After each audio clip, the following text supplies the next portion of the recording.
So You are live, buddy. web two sides. Okay. But now I saw the Ethereum ICO, but then I didn't. So I don't know, like. Yeah. Well, No, CrunchDAO, right? No, Yeah. distribution. Cool. All right. Welcome, everyone. Sir, can I get everyone's attention? We're about to start now. Okay, so welcome everyone to the intro to DesSci talk Meetup. And so the theme of today is sort of we can all do science. And before I talk about DesSci, I kind of want to talk about how this event even started in the first place. I think it's actually a perfect representation of what DesSci is all about. So yeah, so the agenda for today, intro, work from our sponsors, etc. So how this event even came out can happen. So shout out to Omar for getting this stuff set up.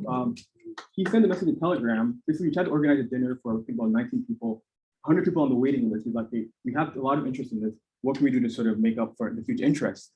Like 100 people, let's meet up in a park. I'm like, I don't know, it's 40 degrees outside. A park might not be the best idea. So I just threw out a bunch of different ideas. I said, maybe we can do like a restaurant, maybe we can do station F. I just threw out a bunch of random ideas just to see what would stick. And then Mateo sent me a message saying, hey, I think I can get us a spot at Station F. And then 4 days later, here we are.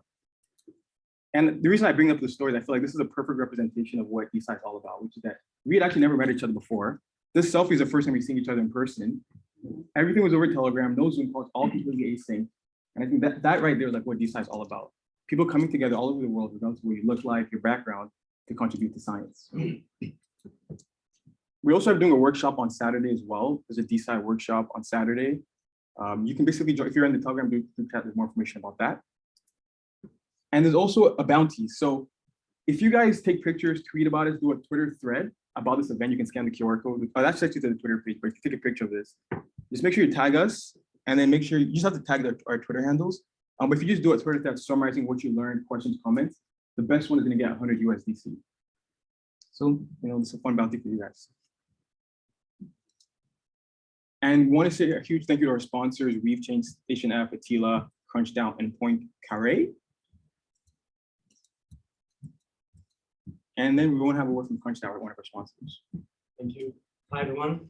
I'm John, co-founder of CrunchDAO. We actually met today. I met Omar also today. We have been talking and we met together thanks to Mateo.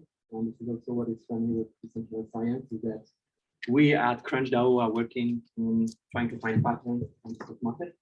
We have a decentralized research team of people coming from machine learning, financial backgrounds, engineering that comes and join our research team to try to find pattern in financial market to try to make money. And that's how we met Mateo. Mateo is building an algorithm with Quantare, which is also another research team that is doing some research autonomously. So what is funny is that we end up in that venue by just mingle between DAO that are trying to find pattern and are trying to interact together. So super happy to have you here. I'm super happy to hear about all your projects that I discovered like a few days ago that are actually amazing. We have some issue that Weavechain is solving. We have some other issue that Quantare is solving. You guys are solving some issue we have, whether it's data storage, whether it's gathering alpha. So I'm super happy to hear about it. So I'll let you talk. Thank you. Thank you. Yeah. Well, thank you for sponsoring this event. No, So just some quick context checks so we know everyone in the room is at. Who here has a science background? You can raise your hand up because you studied science at school. Yeah. Okay. How many of you have a computer science background? Okay. How many of you own crypto? Who doesn't? Okay, everyone has a hand up. Cool. How many of you have read or watched something about DesSci before? So you never heard about DesSci before? Neither of you, and have you? Okay. And then how many of you are actively involved in the DesSci project? So I know you started a DesSci company. Just like quickly, what's your involvement? What are you part of? FrontierDAO. FrontierDAO. DesSci Academy. DesSci Academy. Oh, you're part of Molecule. Cool, cool. I like Molecule. I'm going to talk about them today. Okay, so the idea behind DeFi, so if DeFi gives you control over your finances, I like to say DesSci gives you control over your health. So first of all, let's talk about how to make a drug. So the question now is, how do you go from an idea to a drug that can actually save people's lives? So you can see here, there's basically a bunch of steps involved, starting from literature review, running experiments, publishing the paper, generating data assets, raising funding, clinical trials, and then FDA approval and manufacturing. And then DesSci typically focuses on this part. A lot of the DesSci stuff focuses on this part, they only touch manufacturing, distribution, saving lives. And I think the core reason for this is something I think our senior brought up, was that a lot of the value generated in scientific discovery is in the IP. Once the IP has been created and there's a patent involved, manufacturing and distributing is more of a commodity task that's sort of a low value add. So a lot of the stuff in DesSci will focus on these aspects. So how to make a drug. So to make it more concrete, so there's research development, funding, and manufacturing. So let's start with the part of literature review. So let's say I want to make a drug today. The first thing you want to do is science is all about sort of seeing what already exists out there, right? So I just open up Google, maybe how to cure cancer, right? You can't. And the problem with this is that most scientific journals cost between $3,000 and $5,000. So you can see the average cost of different journals. And just to get to you, and then these are just individual journals. So like if you're a university, you're not just going to buy one journal, right? You're going to buy chemistry journals, physics journals, etc. The University of California pays $10 billion a year to Elsevier to get these journals. Okay, now you somehow manage to get access to the literature you're registered doing experiments. Well, running experiments in a lab is very, very expensive. And a lot of people end up outsourcing to what's called a CRO. And so this right here shows you the average cost of doing things like a CRO. So for example, if you want to test something in an animal, you can spend up to about $400,000 to $1 million to conduct these experiments. So the data, the information is locked somewhere. And then even the conducting the experiments when you get the information is super expensive. So the cool thing too about science is that even if your drug ends up not being successful, you can learn a lot from mistakes, right? Sometimes you learn a lot more from mistakes than you do from the actual successes. And then so you generate a lot of really useful data assets. And Ernst & Young actually found that the market value for the 55 million patients with the NHS, which is like the UK health agency, is about £5 billion per year, right? So there actually is a monetizable value on your health data. However, the context is that it's private, right? This is very sensitive information. So it's like, how do you sell something while, preserving privacy? I'm wrong with this. And then finally, you've done the research, you publish your data, now it's time for you to publish your work. So now you might be thinking, I don't want to make people pay $5,000 to access my research. I'll just make it for free, right? There's a catch there too. So people were complaining about, hey, this whole thing about paying to get journals is so fair, it's anti-science, it's bad. And then Nature's solution was, okay, fine. You can pay $9,000 and then you can get it for free. So it's like, you have to pay to access it, you have to pay to make it free, you just have to pay no matter what. And the reason this is possible is because there's a company, does anybody know what this company is? Elsevier. They have one of the most profitable / evil business models I've ever seen. It's called the triple pay system. So this is what happens, this is how Elsevier works. So if I'm a scientist, right, I'm gonna do my research for free, funded by the government, funded by taxpayers, which is people like me and you, because we all pay taxes. So I'm doing my research for free and I'm giving that research to Elsevier. So I'm basically giving Elsevier a free product. And then when I give the research to Elsevier, there's a process called peer review, right? So people are going to basically review the research to see, does this stuff actually add up? Is it actually replicable? That stuff you also have to pay for. I mean, that in the sense of doing that for free. So Elsevier takes free work and sells it back to you and makes you pay for it. In no other business is this kind of thing possible, but it's possible in science because they have a huge monopoly. And they also charge you $200 for pilot figures. You're a scientist. It's like $5 This is also sorry, is it okay if you comment? Yeah. This is also like highly context dependent. Like for some reason, in some areas of science, this is not the case. Right? People publish just on the open internet, right? And there's not such a pressure to publish in journals, right? So like physics or in computer science, right? There's computer science around you, right? It's totally normal to just get my paper, like everyone read it. And in other like areas of science, you get punished for that. Yeah. Like, you can get Elsevier can like punish you for doing it, which is ridiculous. And it's just a cultural, I don't know, consensus. Yeah, DesSci fixes this. So starting with publishing, there's a company called Decentralized.Science.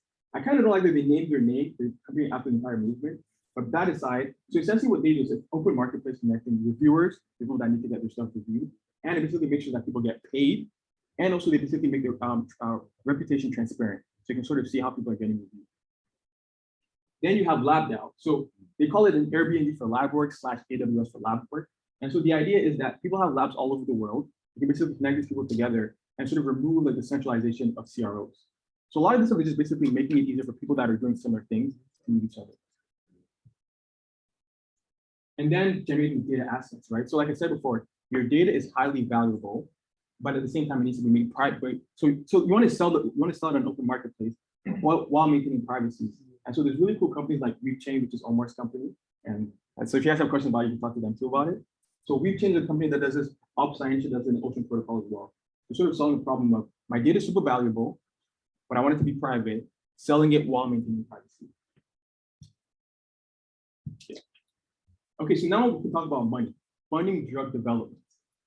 So creating a new drug is expensive, long, and risky. It's expensive because it costs about $1 to $2.3 billion. The entire process takes about 10 years, and there's only a 12% chance your drug will actually pass clinical approval.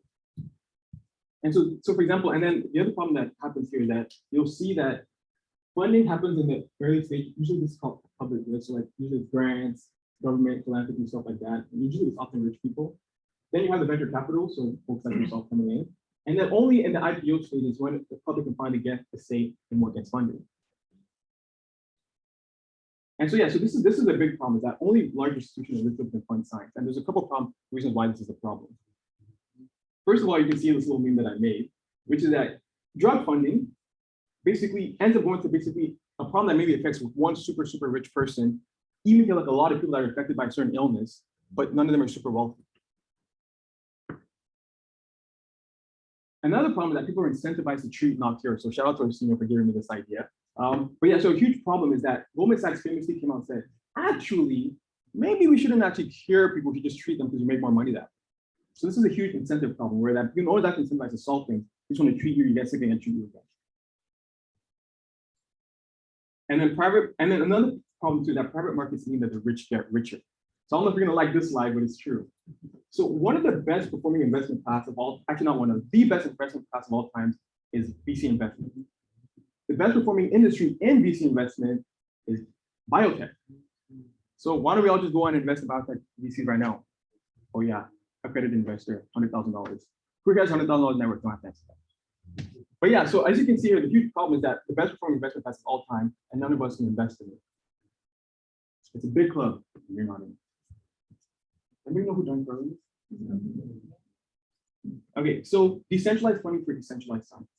So essentially what this means is that at the early stage phases, when it's more like in the public good phases, instead of only like super rich philanthropists or angel or government grants, basically giving out scientific research grants to people to conduct scientific research, basically companies like Atila, which is my company, basically makes it such that anyone who wants to maybe create a grant for anyone working on like early stage scientific research can create that grant, fund it with crypto. People all over the world can contribute to this fund, and then you give it out to students or scientists of doing research, in terms of like public goods funding, retroactive public goods funding, that type of thing.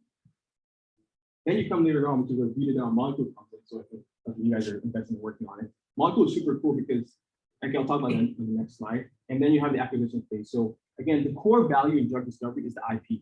And it's like IP is a very illiquid asset. How can you make it more liquid?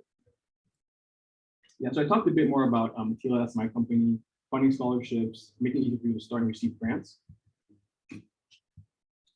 Then we have DeSci molecule. So essentially what they do is it's a DAO that invests in biotech companies. So it sort of makes it possible for anyone to be a VC firm. And so basically you can buy a Vita token and then vote on governance proposals and things like that. And the thing I think is super cool is that it's like probably one of the best ways to see how like some of the top scientists think about investing in biotech companies. The one problem I will say though is that it's not technically decentralized VC funding, and I was kind of giving you a hard time about this because their token is only a governance token. So there's no upside to me as a shareholder, right? I own a Vita token. If they discover the next blockbuster drug today, I don't get any of that upside. However, there is a way for them to return value to shareholders by burning shares, but they don't currently do that. But if a company wanted to sort of return value to shareholders in a decentralized way, that's how you would do it. And then tokenizing drug IP using IP NFTs. So the core concept here is just basically the idea that the value of a drug is an IP, IP is not like, it's not a physical thing, it's tangible, it's intangible, it's a social contract. And so why don't we just tokenize that social contract, make it tradable, and then you can fractionalize it, people can own it, you can borrow against it, and it makes the asset more liquid. And when assets are more liquid, they're more valuable. Now we're going to talk about some DesSci use cases. So I already talked about Atila. So now we're going to get DesSci lab nodes to come up and talk about.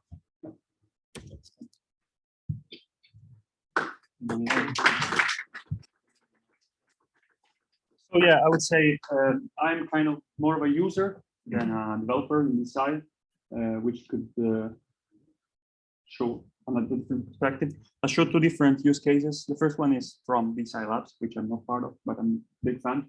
And I'm one of the alpha testers of their solution, which is the development of this node that redefine the unit of knowledge of our sciences. Then the second example is going to be about some similarities and differences between DesSci and art, and how the wave that led to the NFT bubble last year can give something back to the sciences and inform DesSci. And then Weavechain is going to come. Yeah. Yes. Introduce yourself. Sorry? Introduce yourself. Right. Yes, I'm Matteo. I work in FrontierDAO, and I'm a collaborator with CrunchDAO and DesCi Labs. And thanks. But yeah, the projects are mine. So DeSci Nodes. This is an example of a node. This is a paper of mine, which is presented at the Celestial Mechanical Conference. And you can see that, first of all, please take a look at the Discord of DesSci Labs here. And as they say here, the claim is that they redefine the unit of knowledge of a publication. So the PDF is really a primitive way of communicating science and of storing the IP you were talking about now. And so they're trying to, I guess, making it more liquid by not constraining it to be a piece of paper, but also so that with some code snippets, some GitHub issue, open and solved associated with it, pull request, code itself, some comments that were made after the publication of the paper, which in this case is a presentation. So you'd like to integrate the feedback you got at conference into the work. Maybe the work is wrong, so you would like someone to do a pull request in it, something like a pull request in a scientific application. And so the infrastructure that makes use of IPFS is something like this. So I'll try to show you live if everything goes well. Probably here, yes. So this is the actual node. You see that being mine, I can also edit it. And the cool thing is, okay, you can add comments here, and you see that each comment is associated to an IPFS link. Yeah, okay, I won't copy it, but you see here, that's the IPFS logo. And so all these objects are going to live on IPFS, and you can associate to the paper a set of objects. And you see here in the current, for example, there's this script. This is naturally associated to a GitHub public repository, which is associated to the work. And ideally, one can also have pictures in the PDF that are, let's say, in real time generated from the script that's associated to it. So basically, when you get a paper, you are for free able to redo the steps that were done in the production of the paper. So you get to relive as in the matrix. So you plug in the USB and you learn, okay, no, what was it? So I guess this is really exciting. And yeah, I think it's also exciting because it allows one to make scientific assets more liquid, and you can give intellectual property to scripts, to figures, to papers, and you can have like a modular hierarchical way of talking about the unit of knowledge in science. So yeah, I guess this is it for this. If you want, I can talk about data calculus, but I guess that's not the right place. But but yeah, you should probably be able to find the link somewhere in the presentation if you're into it. But okay. Yeah, also worth mentioning, I just published today, I have a podcast online on YouTube, and on some other platforms. I just shared the interview I did with Herring from Winkle, which is one of the people in the DesSci Labs I'm in contact with. So you can on the Zoom earlier, so you might be able to hear you right now. Okay. Hi, Eric, if you're there. Yeah, just to lay it out. And yeah, I would say from my perspective as a scientist, let's say this technology is much needed because I was trying to build bottom up the tools to have a, let me say, an ethics to do scientific publishing. And so okay, the code is on GitHub public. The paper is open access. But it's difficult if the economics is not aligned with this to support such a individual responsibility framework that's going to kill you and die alone. So really exciting to be at this point. And then another use case, which I think is interesting just for the records. I don't know, I think there are some lessons learned from what's going on in our, we just submitted this abstract at the Oxbat conference in Oxford. There's this conference about the use of blockchain technology and the interplay between it and art, creative endeavors. So if you think of science as a creative process, that doesn't, I mean, yeah, it's not clear what's the border between art and science. So we're trying to say, okay, if one can have a collection of NFTs that can make him money because he's a creator, the content creator, and that has value, why not do the same with the outcome of the scientific process? So the paper is about the process, and you have to use it to create value and to learn stuff and to reproduce it. The outcome maybe has some inner value, which is not necessarily associated with the process. So yeah, we're going to talk about DesSci as a movement, but also about this, I think, cool animations that I'd like to share here, which I think are an example of what can happen if you challenge the assumption that science has to be an annoying PDF. So let me show you. This is going to be presented, by the way, next week at the JuliaCon. And there's something like this, which I'm a big fan of.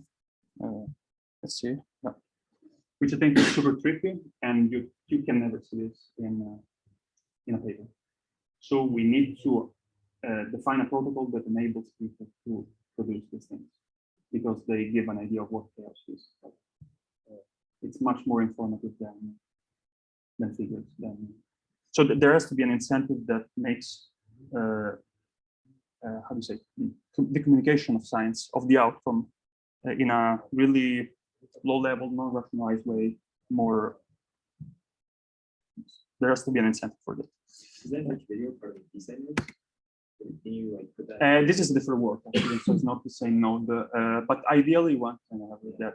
For sure, in the DeSci node, there's the presentation associated with that work, which doesn't have cool animation. So, but yeah, so we're trying to do something like this, and yeah, you see, we're trying to apply Arnold's map to Arnold cat. He did it with a normal cat. We said, okay, we're in DesSci with free digital art. Get it? Ape monkey people. This is cooler. But yeah, not really. The bubble about NFT, the hype is definitely there, but they can teach us something about how to bring back value to the creator. And so I think scientists should learn that. And okay, I won't bother you with cool images, I guess. An even better example would be cellular automata, Right. or even like non-verbal. Definitely. Yeah, fractals. Yeah, we started from chaos because we were interested in Julia sets and fractals. So yeah, I don't know cellular automata, but the broad definitely rings a bell. And yeah, it was the first one. I mean, as soon as computers were able to produce such cool zooming in the fractals, get interested in it. So That's where this things come from in publishing type of this is additional work, right? You want to really care about communicating with the public as well, but that's currently not valued in science. It's more like, okay, publish that, make it actually as show-offy as possible, and then go on next. yeah, but that's because the incentives are short-sighted, but that doesn't mean that we can change it. I think there is already, as an example, I mean, there are many people that maybe survived in academia in my field, which is data driven dynamic systems. And okay, but there was one group which is not necessarily producing better work than others in Washington University in Seattle, and they communicated really well. And so you can say, okay, in the public parish, you're not incentivized to do that, but there's a more abstract layer in which that's propagated into it. And if you see that actually there is an incentive. You just need to include it in the framework. You don't have to destroy what's existing. You need an upper layer. I don't know if that makes sense, but I think we can make system that's taking into account. Yeah, but I think this is wonderful. I absolutely agree. But like seeing, I'm also based in science and seeing one young professor, he hired 3 social media people in this research group, which was unseen before, and he's making very well. But then he's looked down upon by all the scientists who are like, because the culture of science is like, okay, playing around, it's business time.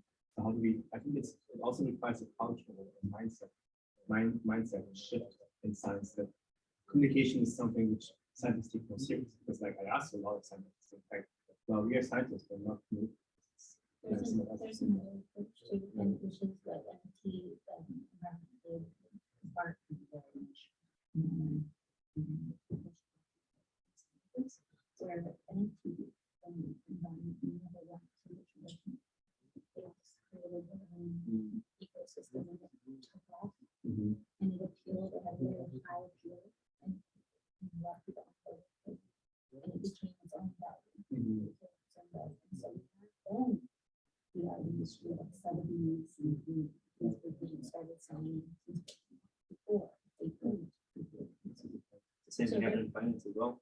Cryptocurrency in general, right? Yeah, Very, very same. down on the traditional finance. So this might have to go that similar route, creating its own ecosystem that doesn't deny the other one, but it creates its own A viable. Yeah. That's why I'm here and I dropped out of my PhD.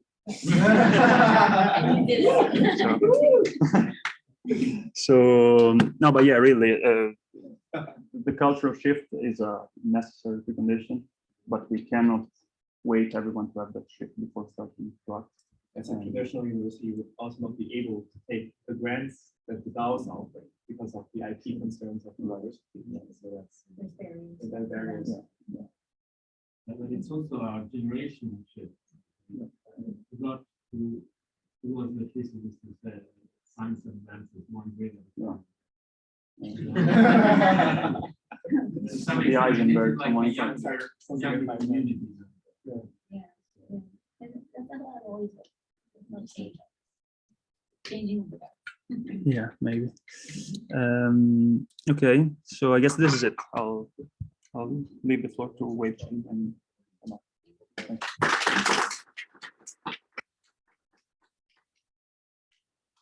I'm jealous. I wish I had demos.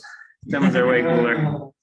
Well, I just wanted to say thanks to everybody here that made this happen. It's like really, really cool to see these things materialize out of thin air. Tomiwa, thanks for giving that introduction on how this whole thing came about. And I'll just say at Weavechain, we're infrastructure. So we don't get to do the fun science that Matteo is doing. But I think we're really happy that we can have our sort of part in this movement and contribute to, again, brave people like yourselves who are dropping out of PhD programs and really making a shot here. So at Weavechain, we do private data for Web3, and it's a little contrarian. I think, let's say that there's a lot of excitement about trying to put data on decentralized storage systems like IPFS that are fully public. But we feel like there's a lot of data that could benefit from Web3, but that has different privacy concerns. So for example, healthcare data that's HIPAA compliant, it just can't be on IPFS because it's two-way reversible. So at Weavechain, we have a solution where we say, okay, what if we could go and give data Web3 benefits without you having to actually move its storage location or do bespoke engineering work? So our Weavechain nodes connect directly to any database. We support 28 different databases like Postgres, Mongo, whatever you want, or we ingest data via a listener pattern. And then what we do is we put a hash of that data on whatever blockchain you want. Hey, Martin.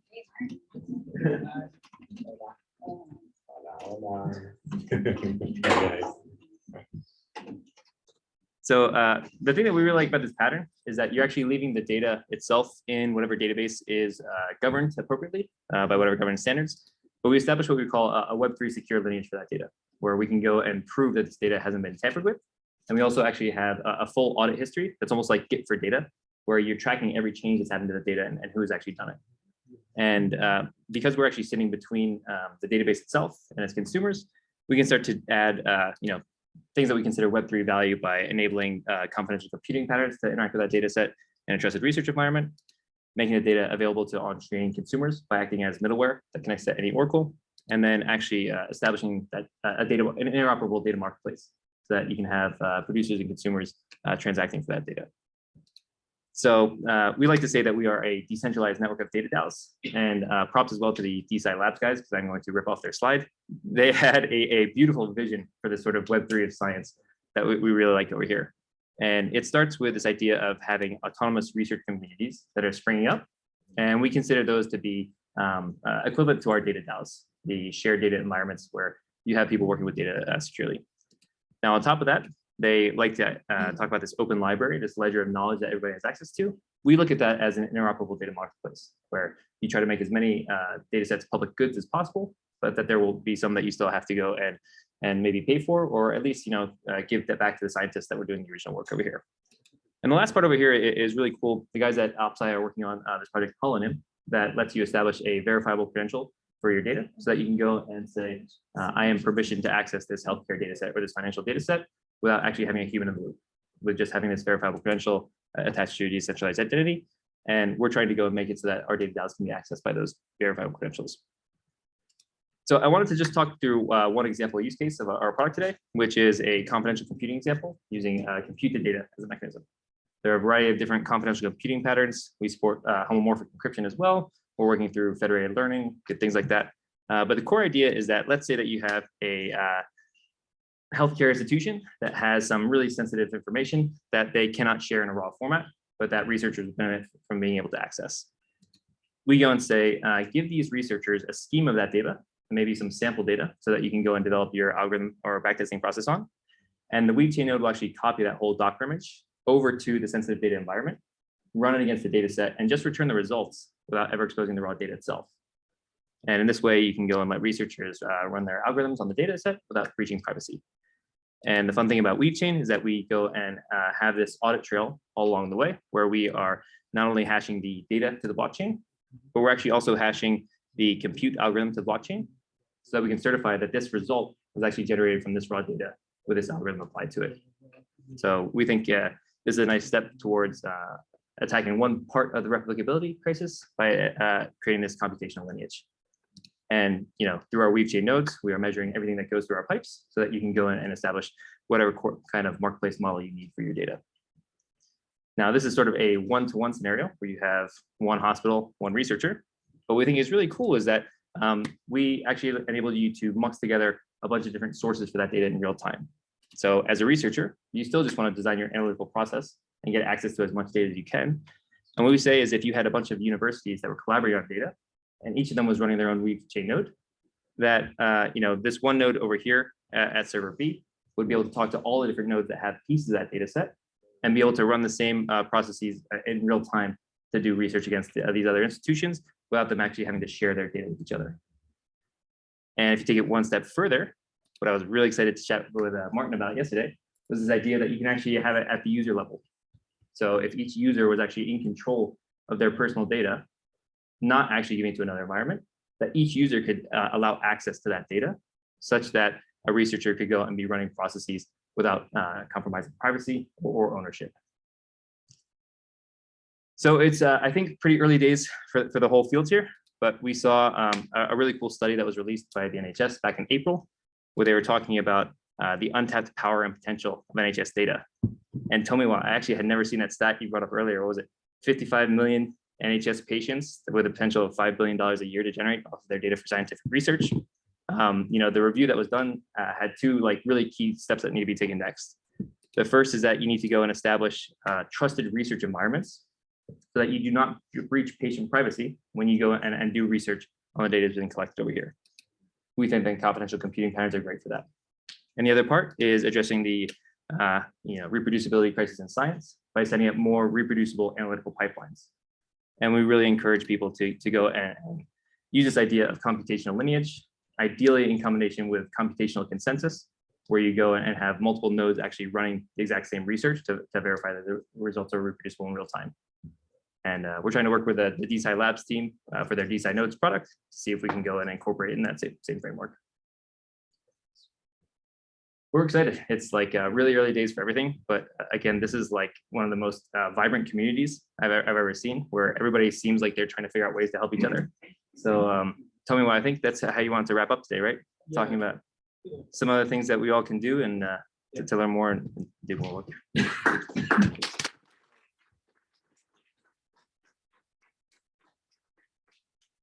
So in conclusion, DeSci, there's a lot of stuff going on. It can be very complicated. So I kind of broke down like a step-by-step guide if you're not familiar with the space. There's a great Ethereum.org page. And again, all this stuff is in the slides we'll share afterwards. So there's a great DeSci explainer, so start with that. There's a CoinMarketCap DeSci video that kind of breaks things down really, really well. And then A16Z, which is basically kind of like now at this point, like kind of funding almost the entire DeSci space. They wrote a great blog post about the whole DeSci space. Paul Kohlhaas, you know Paul, right? That's probably one of my favorite podcasts about DeSci because he starts from like biohacking to like the origins of DeSci, to like how DeSci works, how TradSci works. So really encourage that podcast as well. And then there's a DeSci wiki, which is a bunch of links, which I recommend you guys check out as well. Yeah, so in terms of how to get involved in the DeSci space, yeah, so complete the DeSci Paris Bounty, 100 USDC for whoever completes it. Follow a bunch of DeSci Twitter accounts.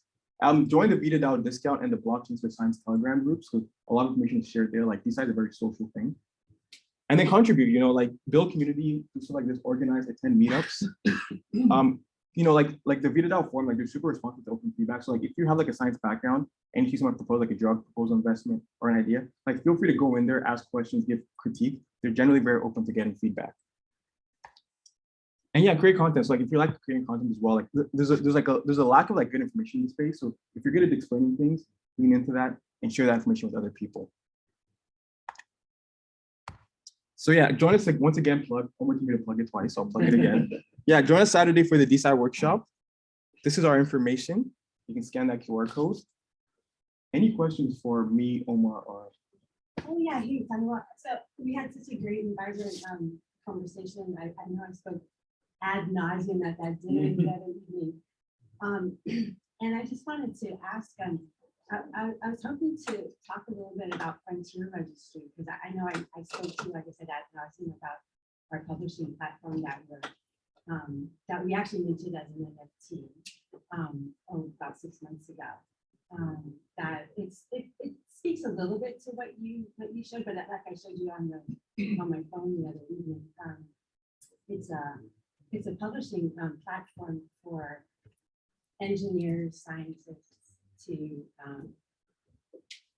actually be able to circumvent the whole pay to publish thing that they have to deal with. I would love to maybe share that and see what people think about it. Yeah, FrontierDAO.com. Did you share even your email? Yeah, it's easy to see. No, FrontierDAO.xyz. Ah, that's silly of me. Oh, it redirected. Nice me. redirect. Yeah. So FrontierDAO.xyz is who we are. We're one of the first DeSci. Sorry. Before DeSci was a hashtag. Our co-founder is actually a nuclear physicist. You know what we can do actually? Yeah. And then so the white paper is there, but You might also also scan the QR code. on OpenSea, if you wanted to just do a quick Google search on OpenSea, you can just click OpenSea.io, .io, and then Frontier Registry. Just Frontier, and then Registry.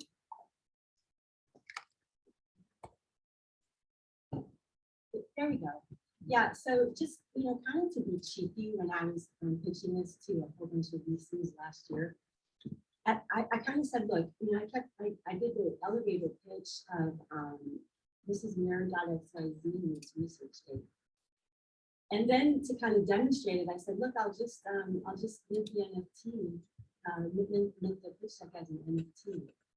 But it's wonderful to be in a room with so many people who already recognize and understand the pain points here that academicians, scientists, engineers face when they're trying to actually get their information out. And then when you look at the stats, I mean, 2.5 million research papers every year. So this was minted, you can check the dates on OpenStax, but this was minted back in February. And also the other thing that we were trying to demonstrate here is that it's also a way, like we are XYZ, it's a tool to crowdfund. So if you're an academician or a scientist and you think that maybe you come from Bangladesh or maybe you come from MIT, it doesn't really matter where you come from. Like NASA always says, great ideas come from everywhere. And that's one of the things that we're trying to empower people with a platform like this. It's not dissimilar to what was demonstrated earlier here today. But what we're hoping to do is to people can demonstrate ownership of IP through NFT, then maybe they will be more likely to offer collaboration and share their knowledge. In fact, we've submitted a bunch of grants. There's one pending right now. And our use case that we demonstrated, we said, look, what if Nikola Tesla had not gone and worked for Thomas Edison? What if he had been able to actually mint that IP as an NFT and thereby actually sharing the commercialization of it? He may not have died penniless in a hotel room in New York City. So that's kind of our fundamental story. So I appreciate Omar. Thank you so much for letting me share a little bit of that. And yeah, we're very much on board with all of you guys, and we're really open to the brain trust and also in terms of equity, diversity, and inclusion. We definitely want to be part of that conversation. Cool, thanks, Paige. One thing I'll actually say on that point, I noticed it said IP rights on chain. I think one thing to keep in mind is that there's no such thing as on-chain IP rights. IP rights are enforced off-chain, right? If I have a drug, yeah, so I'll talk about that, you can continue, but yeah, so if you have a drug, let's say you put commercial rights on chain, the drugs are being manufactured off chain, the revenue is coming off chain. So when you take someone to court, it's an off chain court. So the rights on chain, really, that's not actually necessarily true per se. The rights are off chain. But yeah, although you have Thanos, which tries to put that on, by your free, right? This is a conflict we've basically seen in all other areas that were crypto enabled, starting with money, continuing with DesSci, that you often have a multi-layered system where you have the on-chain components that are acting almost as a nation state, the legislative branch, people writing up these smart contracts, and then self-enforcing and placing the judicial branch. But at some point, there's friction, and we have real-world touch points. Organizations we have a different layer then, and again, very fragmented, different jurisdictions, and I wonder, what would be a native to the medium kind of IP rights regime that could be self-enforcing, could live purely on chains that even thinkable? It has to be. I mean, it has to be something in the code. So can you explain what clear is? DeFi goes, because it just proved itself with this Celsius/inverse explosion, because the only thing they paid back were their DeFi loans, because that was in the code. The code is going to liquidate them. There was nothing to appeal to. So code is king, right? And if it's something that could live in the code that just automatically inherits itself, then that is enforceable on chain. So once you get an organization of people to try and enforce something, then it takes a while. So also, I'm sorry. Also, the UK just established legal ownership at the end of April. The woman who one of the founders of World of Women, her NFT was stolen out of their MetaMask wallet. So she took them to court and she was able to force OpenSea together. So in the UK, She took it to an off-chain court. Yeah. She took them to an off-chain court, but to establish ownership of something that was on chain because it had been minted as an NFT. So that still means that rights are off-chain. Yeah, she had to appeal to an option. Yeah. I was just trying to think about this in my elbow. Like DesSci is going to do something very cheap faster than traditional science. That DeFi made it. Yeah. Yes, and the most native things we can do are code and machine learning projects in that domain are probably the most native we can get, where people have a GitHub check in and they say like, this is the algorithm and this is the update to the philosophy that we're underlying our overall model, and then this is the data owners that produce that. That's kind of my belief that the area that we need to look at to start with, to get something that proves that we do it faster and just better. John, do you think that CrunchDAO is doing anything like that for like the financial models you guys are doing? The IP of a time life, that is short, so the IP cannot expire, which is okay since we receive prediction from models every week. The IP expire every week. It cannot, in our case, it's not a problem to, as soon as we take the position and we open the position before, and our customer can access that information every before, because how can you enforce that since it's happening also off chain? If we are balanced off chain. Can someone explain what fails does? Mhm. If you have a dispute, but I haven't been for them in like 4 years, 5 years, so they probably updated some stuff. But so I was building the same thing, and then so there's something like this already. But The founders are friends of mine. CC. Well, Philip, thank you for making that talk. What was your chat on today? Sorry, What was your talk on today? I was talking about science as a public good and some first ideas about how we can use impact certificates to make the financing of science more efficient, and to also bootstrap basically a sustainable economy for open science that doesn't rely on authors paying publication charges or subscription fees. did you talk about the peer review system and the weird incentives they get to approve certain? I would have loved to go into much more detail. I had 15 minutes. So I barely had time to explain what an impact certificate is in science. Maybe we can watch it right now. Yeah, I think it was part of the live stream. Yeah. You want to just redo it for us? Peter? Yeah. Sure. Impact. Yeah, sure. No, I'm happy to do that if you want me to. Yeah, jump in. Okay. Oh my God. Okay, I'm sorry for boring you, Martin. I was already suffering through this earlier. We will coordinate better for next conference. So less overlap. DesSci is Okay. pretty much focused on biological research, health. I mean, so far, how does that look like as a community? Because science is not just, it would be insulting to a lot of scientists to say DesSci is just not, right? Yeah.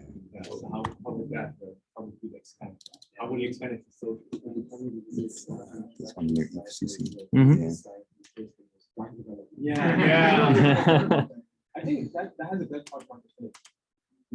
Like I think FrontierDAO is doing something that's super interesting, but it's like, would you be able to get I think it basically comes down to what the community wants. Yeah. Like there's already a lot of people in biotech that would natively adopt this. But how big is the market of people, let's say, like social science to adopt something like this, or space science to adopt that? You have people like Weavechain. Yeah. No, I'm finding that. So there is more. But ReFi does not use DesSci Hub, for example, or nodes. ReFi is I think more. it's so early how much. Yeah. I think Mm-hmm. one benefit that we need to benefit from is to understand how do you want to get the brightest minds out of the university? That's the goal. Yeah. You want to really get out that PhD student who's supposed to become an MIT professor to quit his PhD and jump into DesSci. I'm not sure if I want them to quit. I want them to work. In Why not? DesSci. Why not? Why can't Well, they can. There's nothing wrong with it. It's just that the established scientific institutions, they do have a lot of things to offer, right? Yeah. So they have a fantastic network, usually of very competent colleagues. Yeah. They have lab space, they have resources, they have administrative support to the extent that you need it. They can provide you a safe salary. So, I mean, I think the reason they have these things is because they're the largest beneficiaries of government funding. If you took that money, and and gave the to the students' community, tuition fees, yeah, yeah, exactly, if yeah. you took that money and give it to the community, you could do those stuff. Yeah, that's a big one. There's no money. Yeah, there's one There's money a that. lot more money on the side, and a lot of people have a lot of money. They spend it on monthly payments because they don't have any. Yeah, also these universities are they're taking overhead from the grants to assess the science. That's important. I also feel that universities are kind of going away. Yeah. Everything's on YouTube. Nothing that needs intervention. Like I always got an artist in school. I know the same skill. I went to university. I know the same stuff. You know? Yeah. I know the same stuff, and in fact, I probably know more. But I didn't just learn from Atlanta. You know, I learned from 4 or 5 other people. So universities don't have to, their basic teaching mandate, they don't have to step up and change how they credential people. Or else they will become. I mean, they do serve like a certification function, right? Yes. So, I mean, by being selective about who they let in, Yes. they do that, and then by basically giving you a certificate for saying that, you know, you were diligent and hardworking enough to actually get the diploma. So that's a service. They do provide you with an opportunity to meet a bunch of other smart people that can actually be beneficial to you in the future. So yeah, I mean, don't get me wrong, I'm all about independence and so on and so forth, but I do think that traditional universities are still pretty cool. So I enjoyed the message.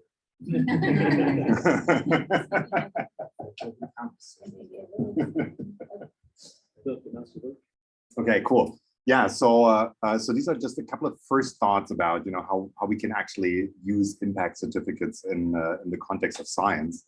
And we started thinking about that when we were here at the Protocol Labs event in Paris in April. So we were part of their event that they did on Bacalhau. And yeah, so we just started talking about DesSci and the stuff that we're building. And Juan was like super interested. He was like, "Ah, this is so cool." And like, this is actually why I started building IPFS in the first place, because I wanted, you know, to have an infrastructure for scientific data sets. And then he was like, "Okay, so but how are you going to finance that?" And we were talking about our first ideas, and he's like, I have something much better. Think about impact certificates. Impact what? And then we went home and we started thinking about it and doing some research. And yeah, so okay, let's talk about the fundamentals here a little bit. So you remember probably, you know, science is a public good. Obviously, public goods are defined as being non-excludable and non-rivalrous. So science is a classic example for that, which means that traditional market mechanisms wouldn't be efficient in providing enough science, because you can't really exclude people from using it, which also means that you can charge them for using it. So as a result, we end up with an infrastructure where science is primarily financed, at least basic science is primarily financed through governments, their institutions, and altruistic organizations and donors, right?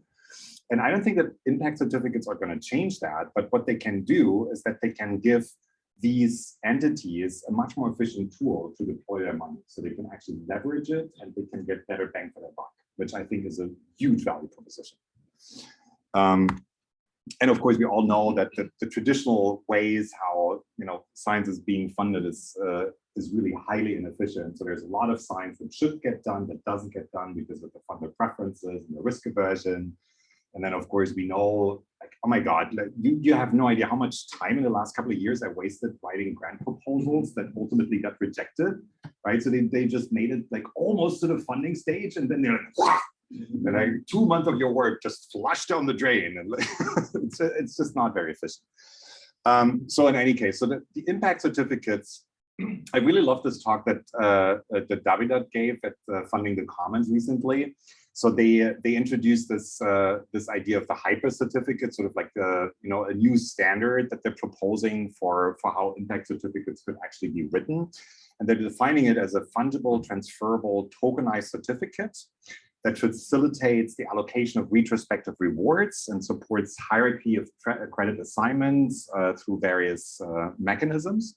And they also had this really cool idea so they were talking about bragging rights, right? So they were like, okay, so if I am the owner of the impact certificate, I may actually, the only thing that I may care about is that I can say, well, I funded this, right? But for that to be really credible, you should actually burn your claims for financial future rewards. And at that point, it doesn't become, it's not transferable anymore, but you actually are the legitimate owner or sponsor of that thing, right? So, and I think that's actually a really cool concept. And science is a fantastic application for impact certificates because for a lot of public goods, there is a lot of unresolved questions about, what actually is the space of the public goods problems that you're trying to solve. Is the stuff that you're trying to do, is it actually a public good, or is it a public bad, or is it just nothing? Have you actually contributed? Like, how good is that contribution? We don't really have these problems to a large extent in science because research projects and publications, they usually claim a very well-defined contribution space. Think of the abstracts, right? So like the last thing you write in the paper is the abstract, which is basically you're claiming a contribution, right? So you're saying, this is my ground, this is where I'm making a contribution. And then we have this well-established peer review system, which is basically an auditing system for the uniqueness and the quality of the good that you're providing, right? And of course, the peer review system is broken, we know that, but at least it exists and scientists know that it's necessary and we can build on it, right? And of course, we have well-established norms regarding authorship claims and credit attribution to funders and prior work, which makes like all of these things a little bit easier. And then the ultimate question is, of course, how do you measure impact? And so in science, of course, currently the main currencies that we have for measuring impact are the journals that you published in and the number of citations that you got. And that's, these are very rough proxies, and there's obviously a lot of things wrong with them. But at least we're not starting at zero, right? So we can start building on that and we can improve that. And at least the entire community realizes that there is a need to have quantitative measures of impact in some way. Sorry? The Erdos bacon number. So it's how close you are to someone. Oh, yeah. And how close you are to someone who doesn't agree with. Right. Yeah. I think like it's so funny. I mean, in science, there is like, so what I see a lot is that people are secretly looking up at their H indexes on Google Scholar. They're like, okay, so like, how am I doing? Like 42, 43? Like, what is it? Like, how is David doing? Like, right? So, anyway, so talking about the design space a little bit for impact certificates. So the first question is obviously, so who is going to put the money into the system? So I think there's like two broad categories. There's the retroactive funders, so the people that are ultimately going to finance the retroactive rewards. And I would call them impact funders because they're not in it for a profit incentive. They come into it with an altruistic motivation to finance science and scientific progress, right? And these are going to be, foundations, wealthy individuals, like altruists, but also the traditional funding institutions that we have in science. And then we have the people that will actually buy the impact certificates, and they don't need to be conceived as a completely separate entity, right? So there may be an overlap, right? So there may be an overlap between these two sets. So you can very well imagine that some impact funders would put money into a retroactive funding pool, but at the same time also buy impact certificates and just say, I'm just doing that because I think that this particular project is really cool and I'm just going to burn my rights for it and just become the permanent sponsor, right? But it also means that normal people can now all of a sudden start sponsoring science, right? So you can say, well, this is something that I think is really cool, and you can put down your money. And you can think of institutional investors or people that are actually coming in with a profit incentive that are trying to make a profit by just buying, an impact certificate at a lower price than what it's ultimately going to be worth. So who gets what? So that the buyers of the impact certificates, they would get reputation and potential financial rewards. The researchers, this is an interesting thing, right? So normally, if if I would be providing a public good, so one reason for me to do an impact certificate is because I want to claim that I did that. In science, we don't really need that because we already have authorship for that. And that's sort of like, you can think of it as more like something that is soul bound, right? So you don't need an impact certificate for that. It's bound to your identity.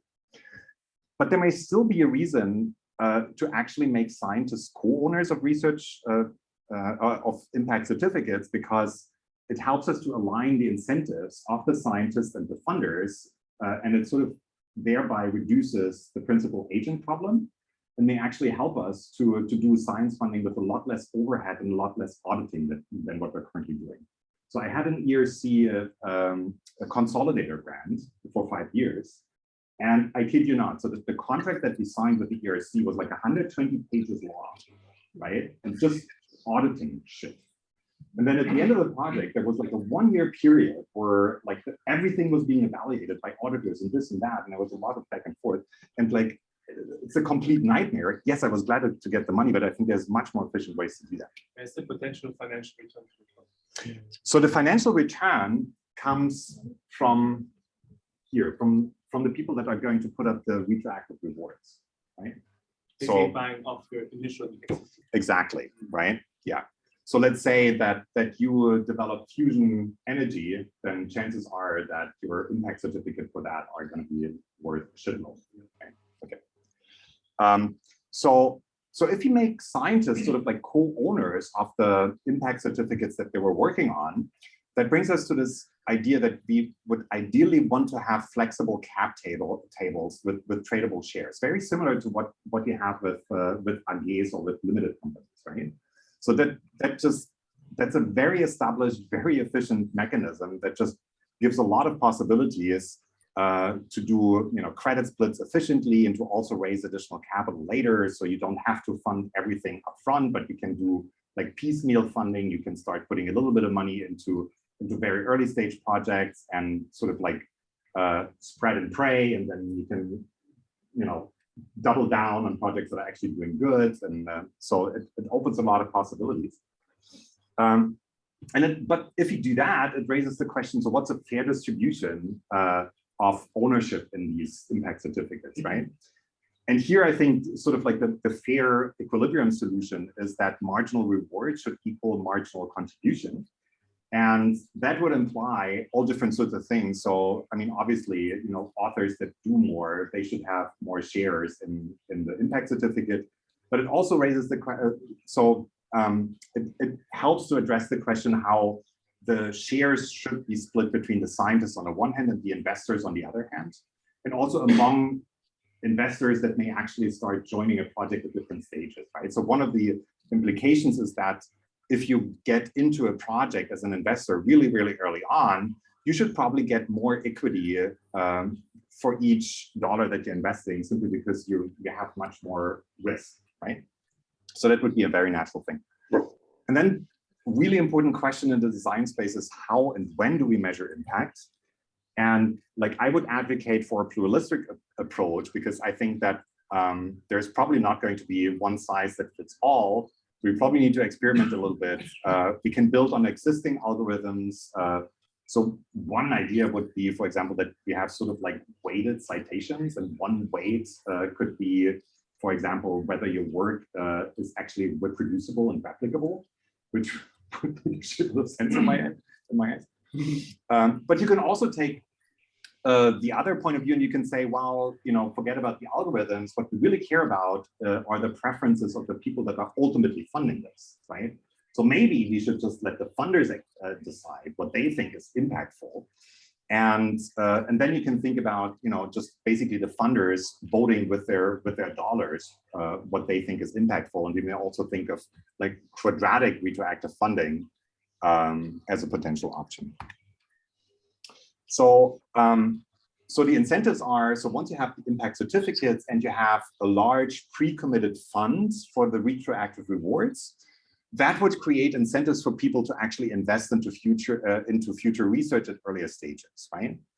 And so then the question is, so what's in it for the various players in the system? So for the impact funders of the retroactive rewards, ultimately what I would argue is that they would just get a lot better bang for their buck, because they can get co-investments from other parties. So they can basically leverage each dollar that they put in with money that they get from others. They can allocate their funds much more efficiently, because it's so much easier to decide retroactively which projects actually worked and had an impact than to try to pick winners ex ante. They can also reduce their overhead in monitoring, because they can now actually solve the principal agent problem and align the incentives with the scientists. And ultimately, they can get a lot of reputation and very detailed information about the impact of their investments that they're making. So all the data about everything that has happened with their investments in the research projects, everything is going to be open and like stored online. And we're going to have these beautiful like Merkle DAGs where, you know, we can actually really see these trees of knowledge emerging, and we can see who's connected to them. So that's all really cool. The investors, obviously, they would get reputation and potential financial gains, and the scientists would get new sources for funding for their research, reputation, and also specific rewards for doing open high impact science. Okay, so, and now two very concrete examples of how we may be able to do that. So the first idea we have is what we call open science certificates, or OSCs. So OSCs do not actually finance the research itself, but what they would finance is the act of making your research results publicly available to really create an open science contribution. And they would sort of like certify that what you have done as a scientist has created a valuable, fully open scientific contribution, right? So you're thinking about not only the publication of the manuscript, but also data and code and so on and so forth, right? And by purchasing an OSC, you would actually contribute to cover the peer review costs. So you may actually, you know, you may be able to now reward referees for the services that they're doing, for the auditing services, really. I mean, this is what they're doing. And it would pay for storage and gas. And you can also take a part of it and put it into an open source development pool that you can use for infrastructure development. Okay? So this would be a very relatively easy and a nice way to bootstrap a truly open science economy. And I think it would actually be really valuable for researchers to get an OSC, because like as scientists, we were increasingly encouraged to do open science, right? So the funders and the universities, they actually want us to publish everything in open science journals. But I mean, yeah, so of course, there's all the problems with the submission, with the publication charges and so on and so forth. In this system, we actually don't really need that, but we have a certificate that we have put our stuff into the open domain, and that we have, we can also certify that people have adhered to fair data principles and all that stuff, right? So that's really valuable to the researchers and to the employers and the funders, and obviously to the broader public. So how does this work? First thing, people created DeSci Nodes. Yay, right? So they put up the manuscript and the data and the code, and then a qualified community of independent scientists conducts an in-depth peer review and actually rewards the referees for the works that they're doing. And we're doing that, of course, in the ARCs. And then the nodes that meet open science standards, they would receive an OSC, and then investors, sponsors, or collectors, they can buy these things. And if you're an impact-minded investor, you can say, well, I don't care about the future financial rewards. You just burn your rights for the future financial rewards, and you become the permanent named sponsor of that OSC. If you just want to make a little bit of money, then there needs to be an oracle for retroactive funding of these OSCs, and that could be organized, for example, through a DAO with predominant funding. Right? So that would be an option.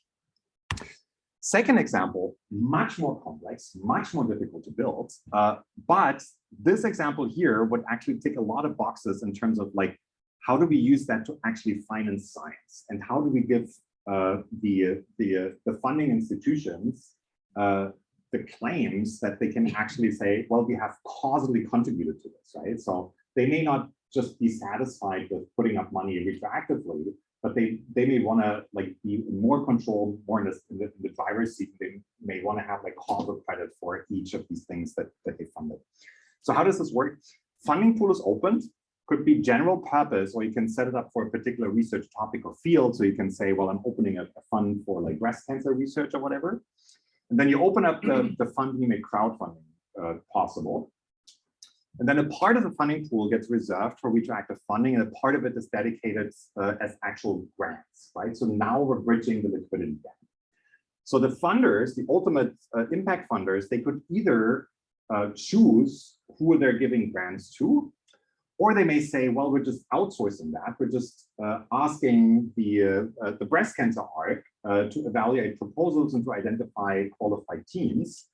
And at this stage, you can really experiment a lot, right? So you now can, all of a sudden, you could do like micro grants that really just sort of like do startup financing for wild ideas that people have, right? And you can literally like spray and pray instead of having to decide ex ante who's the winner.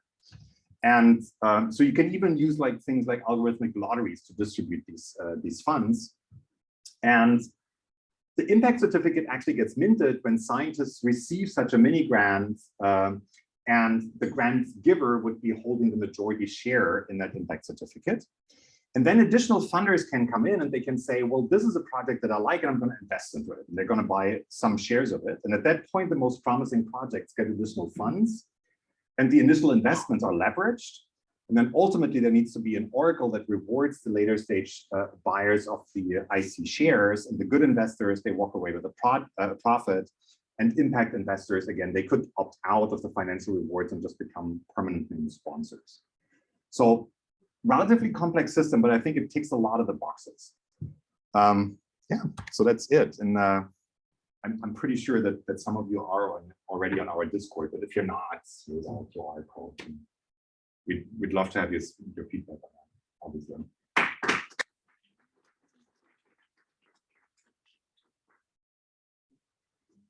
We got the repeat. Of About course. the slide, you showed two examples. The first one was on single publications. Yeah. Yes. So this one, I don't understand what's the flow overall. So the scientist is creating a node. Then there's a community of other scientists doing the review. The money is coming from the foundation to the people who do the review. And then once the scientist gets this certificate and is referenced, is getting the fee, is getting paid every time. So the scientists would not be getting money in this system. So who would be getting money here are the people who do the peer review, right? But the scientists, they would get an open science certificate that says, well, for this particular piece of research, I made it completely openly available and it has been verified, it has been peer reviewed, it has been double checked that, I actually also made the data and the code available and that the stuff is reproducible and so on and so forth. So that's how that would work. And so this is an interesting question. I'd love to hear how you guys are thinking about this. So if you do something like that, there's various mechanisms that you could do, right? So one is that the impact certificates or the OSCs, they're literally only minted in the moment that the scientist has created a node and the node has been positively reviewed by an audit, right? So then the OSC is minted and somebody can buy it. So that's one model. The other model is that we may actually produce them in bulk and basically sell them ex ante, so like before, and use that money to basically bootstrap the ARCs, so to give them basically startup funds so that they can start financing their referees and so on and so forth. But then, so the people that would buy these OSCs in bulk upfront, they would have to wait until they actually get populated by a research object that somebody has created, right? So I'm curious how you guys are thinking about that. But yeah. The science back, Yeah.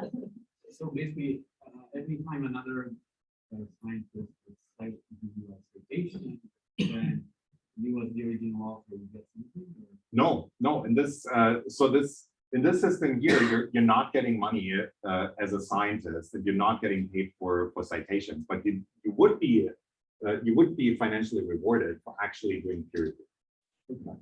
But only those that pass, only those that receive an open science standard can be bought. So Exactly. Would be incentivized to actually No. So so the peer review would be paid in any case. So the ARCs, they would need to have a budget where they basically reward their people depending on, how much work they're doing and how good that work is. And that needs to be independent from the decisions that these people are making.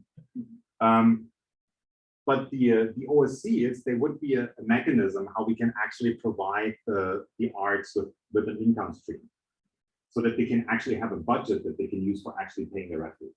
But there clearly needs to be so whether you get paid or not should absolutely not depend on what their judgment of a node is, right? So clear. Yeah. This is really interesting. But I'm curious if you have any opinion either way. I've been in some very robust chat discussions the last couple of months about whether peer review should be allowed to be scientific peer review, be allowed to be anonymous or pseudonymous. Yeah. I don't know if you have any thoughts. Yeah, I mean, obviously I do. So my take on that is that I can see pretty good arguments both in favor of revealing identities of referees as well as pseudonymity. So revealing identities would actually mean that you can take obvious credit for the work that you've done as a referee. It would also make it much less likely that you're going to be, basically shirking and just trying to gatekeep a particular thing from being published just because you don't like it, or you don't think that this is the type of work that should be done, or because it may compete with your own interests, right? So these things would be resolved. But if you force people to be revealing their identity, you create this problem that a lot of referees, they may actually be vulnerable, right? So think of a PhD student or a postdoc who is reviewing the paper of a famous professor in their field, and their paper just happens to be complete shit, right? So now they have a choice. So they either reject the paper, and if the senior person knows who has rejected it, the wrath of Sauron would be upon them, and there would be revenge, right? Because these people, they're powerful. They have, they have control of a money stream. They can write recommendation letters. They can spread rumors, whatever, right? So there's a good reason why you may actually, as a referee, prefer to be anonymous. So unfortunately, my answer is none of these things are perfect, and probably we need to have a system that gives a bit of flexibility, right? So I would prefer, there's a couple of journals where as a referee, you can opt into revealing your identity. I think that is better than forcing people to do either this or that, but it's still not perfect, right? So it doesn't deal with the problem that, if you remain anonymous, that you may just write a shitty review just to gatekeep a particular journal or a particular contribution from being public, right? Yeah, just if you force people to have their identities associated with this, what actually is your real identity? Yeah. It would be like Dali making it like a scientist. Yeah. I mean, you're actually touching a very important point. So we started talking about this with Pooja. So one thing that we actually need in our system is a robust identity management, right? So we do need proof of humanity, and we do need proof of qualification, and we do need a system to track the contributions of people over time, right? So something like a soul-bound token is actually a pretty cool idea. So yeah, we're in contact with them about this. Yeah. So if I'm at a university, can I take that money? The OSC? Yeah. The money from the, no. Or any kind of DesSci funding, I would not be able to take it because my university would say what's going on here? First of all, give me the overhead. I'm not financing. Oh, you mean okay, so I think the question is more relevant here when a scientist is sort of like a co-owner of an impact certificate, and now you actually have financial rewards. Or right? even if you're an ARC, right? And but you're still a creationist in the institution. Yep. So exactly. So there's good news and bad news. So the good news is that as university employees, you're even in America where things are crazy and out of hand, even there you still have a lot of possibilities to have income that doesn't come from university, right? So the main thing is that you just have to declare if you have extra income. You have to make sure that there is no conflict of interest. And from a certain amount of like extra time or sort of activities that you do for somebody else, you would need to get the approval from your employer, right? And then of course there's the tax implications. So if you get additional income, it's your responsibility to declare it that you have that extra income, right? So there's definitely possibilities for that. I think it's a little bit more tricky when it comes to the question, so are these ICs, would they be treated as intellectual property rights or not, right? So if they would be treated as IP, then they would actually belong to the university. Right. And then we're in Hell's Kitchen. Absolutely. Right. So we would actually need to set them up in ways that they would, first of all, they would not qualify as intellectual property. Second, they should also not qualify as securities, because then again, we're in big trouble, because if there's security, then there's all different sorts of legal obligations for the people that are issuing it. And at least in the US, you would not be able to buy an IC unless you're an accredited investor. So the thing is that there is ways, probably legal ways, how we can actually set that up in a way that it ticks all these boxes. And so my understanding is that one of the key things here is that legally we would have to set them up in a way that no promises are being made to the owner of the IC that there will be future rewards, right? So if it's literally just written as as a documentation of impact, where your expectation is that your money is going to be gone, and you not make any promises that you're going to get any money back, then it's fine, and it's not a security. You can still get money later, but you didn't make any promises, right? So then it's probably not a security. With the IP right, I don't know yet. So this is like, we're spending a lot of money on legal advice. Yeah.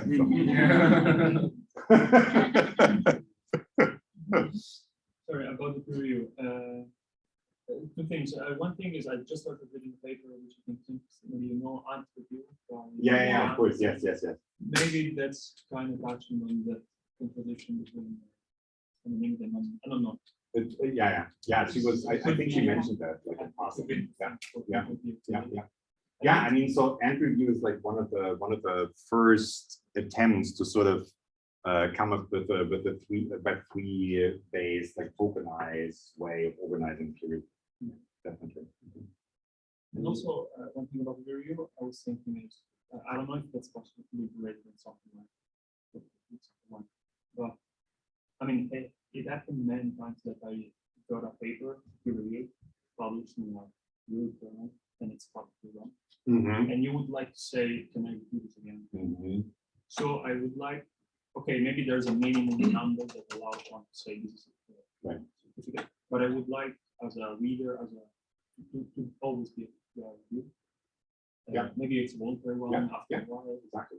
So that's totally going to be possible with the DeSci Nodes, right? Because in principle, as soon as a node is up there, anybody can come in and say, I'm posting a validation grant and I want this and this to be checked about this paper, right? So you can ask an ARC to do another round of peer review, or you can ask an ARC to actually verify if the data in the code are if they're actually producing the results that were reported, or if they're still doing that, right? So you can definitely do that. But let's say even outside the economy of the art, one could read the paper and say, hey, there's this problem. Exactly. Yeah, I mean, you can exactly. So let's say you have a paper that you have beef with. Then you can create a note, basically with a discussion paper version of that paper that is not under IP, and then you can put in a validation grant. And you can ask an ARC to review it and to check whatever you are interested in. You can even use that as a mechanism to sort of incentivize scientists to do a replication study.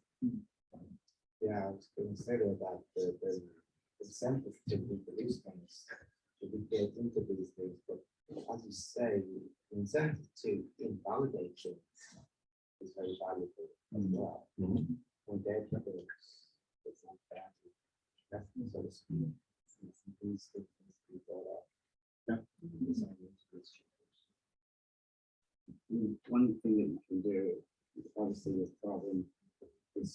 challenge is how you treat these NFTs.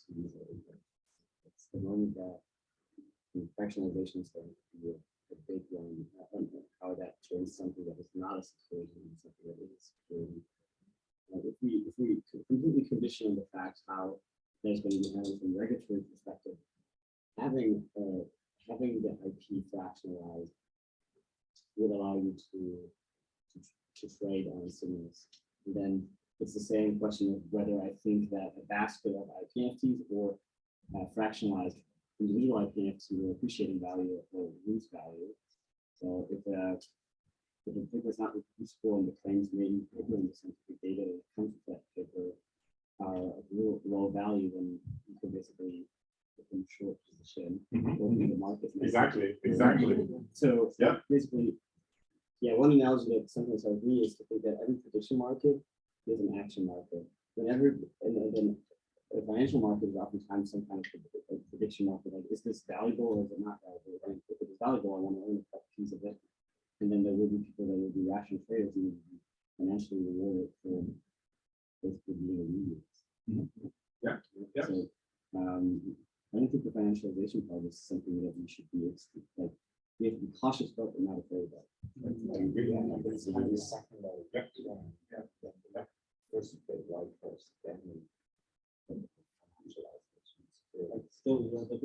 Yeah, on this point, like, I mean, it's interesting to think about, like, intellectually, like, okay, we have these prediction markets, or these markets about things that then turn into like sort of curation markets on information, of knowledge, of these studies, whatever.